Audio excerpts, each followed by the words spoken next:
Our participants range from age 4 to 104. And while they're not defined by their disabilities, they bring a plethora with them. From people with emotional issues that you don't think of as having a disability, to those in wheelchairs with both cognitive and physical and emotional disabilities. We serve them all, like no other program can.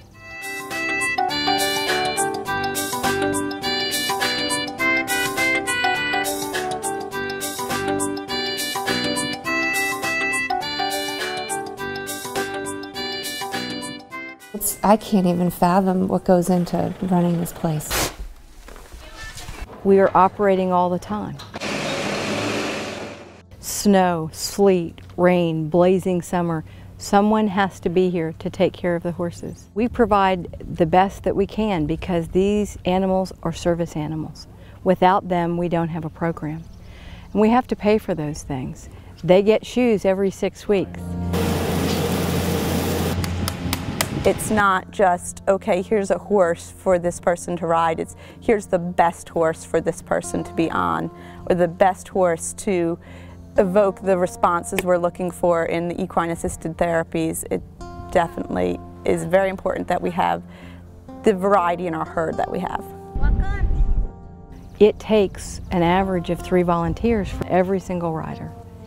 It takes a phenomenal amount of time to train the volunteers. The volunteers come, and the hour that they're giving each week doesn't just affect, you know, the hour that the rider's here. It affects their day, it affects their month. And I think that's really important when you're giving, that you realize you're affecting more than just the piece when you're here at the farm. 13 years ago, my son was a student here, and he passed away probably 7 months after he had started his classes here. And because of that, I was watching a video of him and when he was at Dreamcatchers, and that's when I was like, oh my gosh, that's what I have to do. I've got to give back to the place that gave my son so much. So that's why I decided to come volunteer here. I love watching how the kids who come in on these school groups, it's a really great thing to see their perceived limitations sort of melt away. And see what they're capable of doing.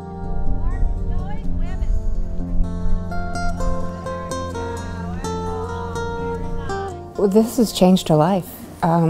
She has gained confidence. She has just developed tremendously. It's helped her with her coping mechanisms. She's found a love. She loves horses. And I never would have put her on a horse if it hadn't been in the safe environment of Dreamcatchers. I'm just so proud of her. When he first started here, he wasn't able to walk at all, and now he can walk from the parking lot out to the barn and walk up and down the barn and out to the ring out here. I think Dreamcatchers as a whole doesn't just affect the riders, but it affects the siblings, it affects the parents.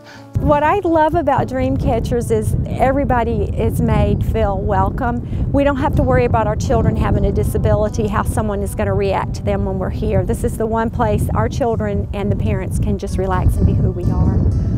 I like riding here because it's very relaxing and I feel settled.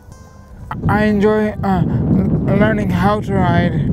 Also, it's good exercise for my legs due to my CP. Every time he gets off the horse, we can see, you know, how tired he is, but he's energetic a half an hour after that. He loves it. You're also affecting the quality of the participants' life, you know, helping them to be able to stand up and do the dishes, or being able to ride a bike for the first time, or swim in the pool. So you're making the quality of life not just for the hour, but for their whole lifetime. In the last year, we've had 5 students die. 3 were senior citizens and 2 were children. We never know with our population, with the people who come, whether we'll see them the next week or not. So it makes so much more important what we do each and every day. One of the special groups that I started last year for the first time is my seniors called the Silver Saddles. And these are seniors that have dementia and Alzheimer's, along with numerous other things that come with frailty from old age. And in cooperation with the Riverside Health System, we've had riders come here from Patriots Colony and the Landing. What makes it the most exciting for me is their courage. These are people that can't remember from one week to the next that they've been on a horse.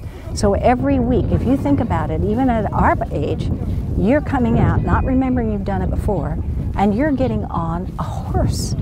And you're 80 or 90 years old, and you're riding, and you're having the time of your life. You may not remember it 20 minutes later, but that's the goal that we have for that population. It's different than goals for any of the other riding groups, because we're not really advancing their riding skills. Our goal is to give them an enjoyable experience in the moment, because that's all they've got.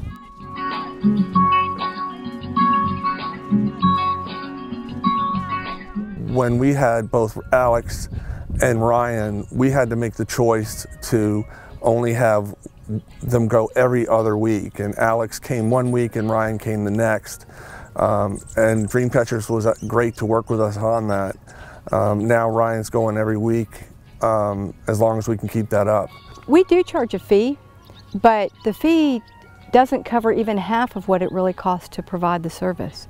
So every single service is subsidized by donations at some level. We're well aware that what we pay is nowhere near enough to cover the cost of what happens every week.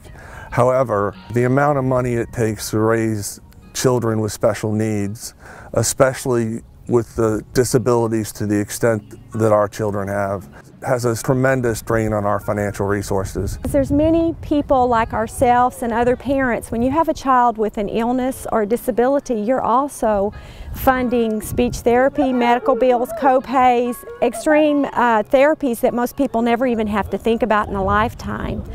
It gets very expensive paying those things. Supporting Dreamcatchers offers parents a scholarship for their children so their children can ride.